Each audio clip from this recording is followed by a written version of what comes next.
menurut saya harus kita tegaskan bahwa ojol adalah pekerja.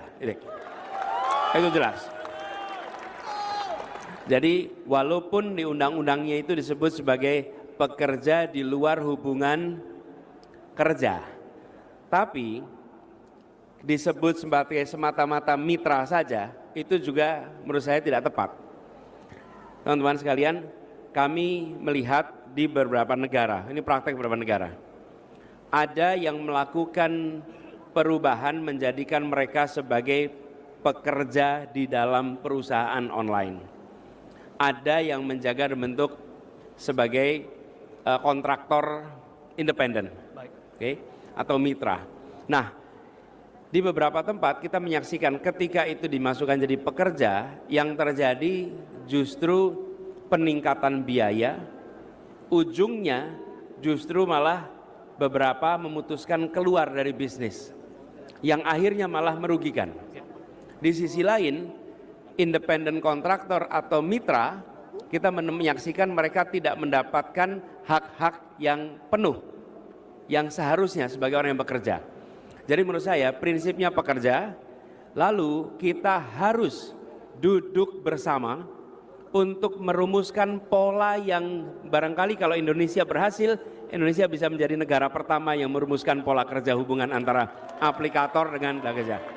Karena fenomena di seluruh dunia hari ini belum ada satu pola yang tepat. Kita harus bekerja bersama. Tapi apa prinsipnya? Menurut saya negara harus hadir untuk membantu memberikan jaminan kerja, jaminan kesehatan kepada semua yang bekerja di industri online, ojek online ini. Harus. Bahkan kalau dalam catatan kami, semua regulasi yang terkait dengan ini harus disiapkan oleh Kementerian Tenaga Kerja. Kementerian Kerja tidak boleh absen, justru harus hadir dan menyusun regulasi untuk para pekerja online. Lalu yang tidak kalah penting, saya membayangkan dibuatkan semacam BPJS Ketenagakerjaan khusus ojol. Lalu banyak program dari pemerintah seperti subsidi pendidikan, KIP plus KIPK plus akan diberikan pada semua pengemudi ojol yang terlibat di sini. Jadi, Bapak sekalian, ini bagian dari memastikan bahwa kebutuhan kesejahteraan bisa ditingkatkan. Lalu hak-haknya sebagai pekerja harus diberikan. Menurut saya harus boleh ada hak berserikat bagi pekerja ojol. Selama ini tidak ada. Lalu pemerintah dan bersama-sama dengan pelaku menyusun standar safety bagi pengemudi ojol.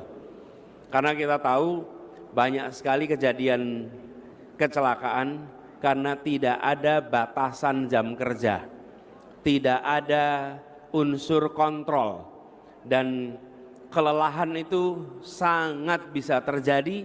Dan ketika kelelahan terjadi, potensi kecelakaan itu sangat tinggi. Jadi kami melihat